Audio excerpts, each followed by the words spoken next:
One plus നമ്മൾ ഇന്ത്യക്കാരെ പറ്റിക്കുകയാണ്. OnePlus 15 ചൈനയിൽ ലോഞ്ച് ചെയ്തത് കഴിഞ്ഞ വർഷം ഇറങ്ങിയ OnePlus 13നേക്കാൾ 500 ചൈനീസ് യുവാൻ കുറഞ്ഞ വിലയിലാണ്. അതായത് ഇന്ത്യൻ മണി നോക്കുമ്പോൾ ഏകദേശം 6000 രൂപ വിലക്കുറവിലാണ് OnePlus 15 ലോഞ്ച് ചെയ്തത്. എന്നാൽ ഇന്ത്യയിലെത്തിയപ്പോൾ OnePlus 15 വില കുറഞ്ഞില്ല എന്ന് മാത്രവുമല്ല, വില കൂടുകയും ചെയ്തു. OnePlus 13 ഇന്ത്യയിൽ ലോഞ്ച് ചെയ്തത് 70,000 രൂപയ്ക്കാണെങ്കിൽ OnePlus 15 ലോഞ്ച് ചെയ്തത് 73,000 രൂപയ്ക്കാണ്.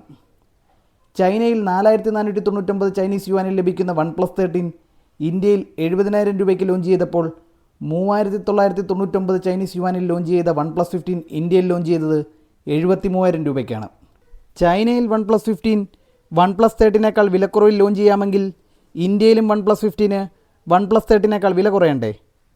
കുറഞ്ഞില്ലെങ്കിൽ തന്നെ അതേ പ്രൈസിൽ തന്നെയെങ്കിലും പുതിയ ഫോൺ ലോഞ്ച് ചെയ്യണ്ടേ? എന്തൊക്കെയായാലും ഇതിന് ഒരു നീതീകരണവുമില്ല.